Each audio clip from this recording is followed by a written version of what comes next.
Le comité du Fonds pour l'accès aux services universels des communications électroniques a tenu sa première session administrative et budgétaire le mercredi 25 mars 2020 à Brazzaville.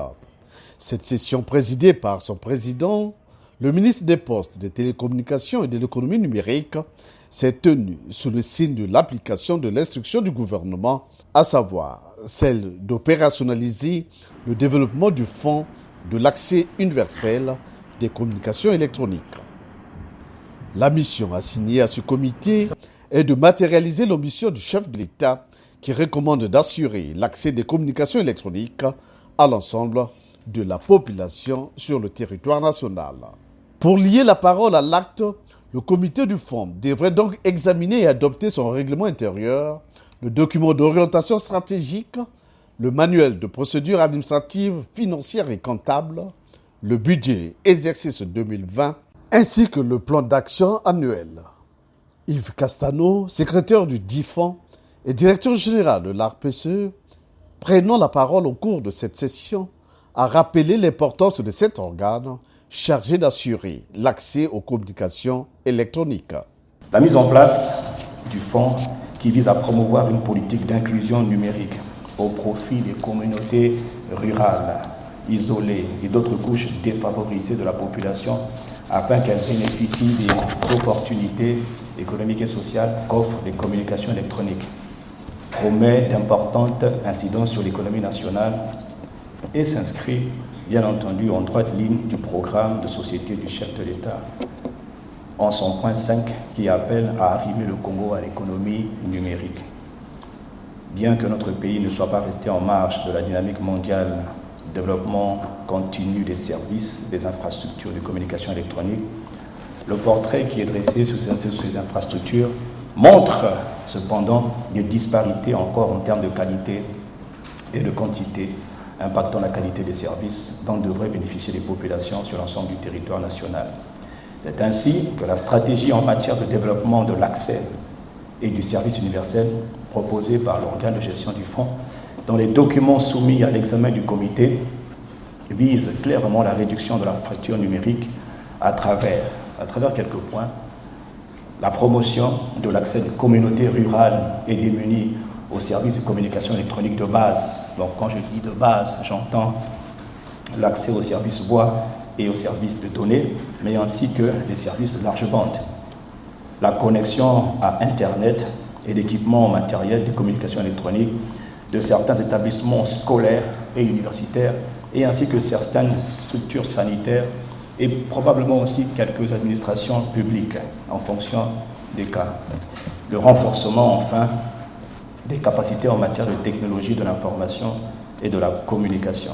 Abordant dans la même perspective, avant d'ouvrir les travaux, Léon Juste Ibombo a fait observer un fait important. Malgré les performances réalisées, avec la libéralisation du secteur et les efforts déployés au plan des investissements en infrastructures, avec entre autres le projet de couverture nationale en télécommunications, force est de reconnaître qu'il existe encore, et à ce jour, sur notre territoire national, des zones qui ne bénéficient pas encore des services de communications électroniques, et ce, pour des raisons diverses.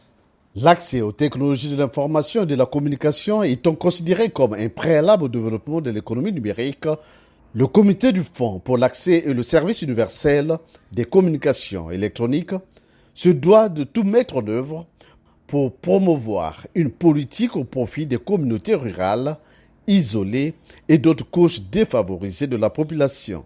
Après donc plusieurs heures de travaux, cette session est assortie d'un communiqué final dont la teneur est ici rendue publique par Jean-Célestin Ondoké, directeur des affaires juridiques et internationales de l'ARPCE, entendu que l'ARPCE est la cellule d'appui à cet organe de gestion.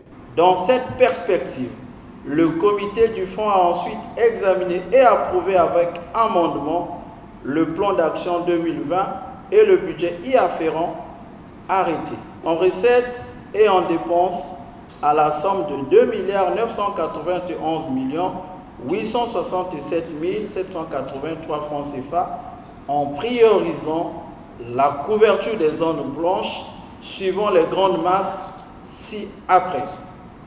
Investissement 75%, soit 2 243 900 807 francs CFA.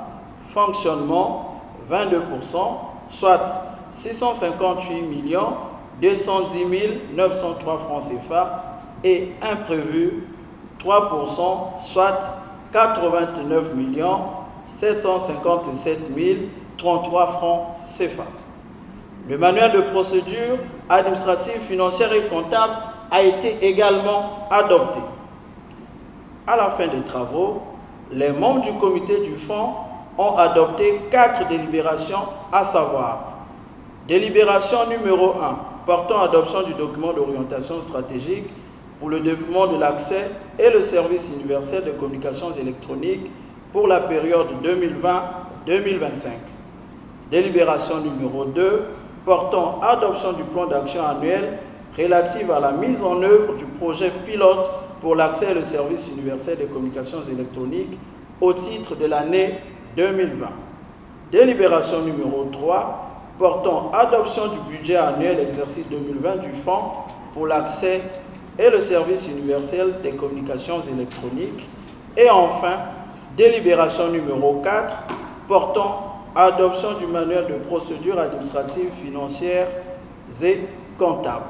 Clôturant les travaux, le président du comité du fonds, satisfait pour la qualité des documents préparés, la convivialité des échanges et la pertinence des amendements, avant d'engager vivement l'organe de gestion à tout mettre en œuvre pour matérialiser l'ensemble des projets retenus au profit des couches défavorisées de la population. Au terme des travaux de ce jour, où nous avons adopté les documents fondamentaux de gestion du comité, soumis par l'organe de gestion, je cite l'Agence de régulation des postes et des communications électroniques, je tiens au nom du comité de fonds à féliciter l'ensemble des membres pour la richesse de leur analyse et la qualité de leur contribution qui ont germé les documents indispensables à la mise en œuvre de l'accès aux services de communications électroniques sur le territoire national. Je tiens aussi à encourager notre organe de gestion à tout mettre en œuvre pour l'atteinte dans les délais raisonnables des objectifs communs ici définis.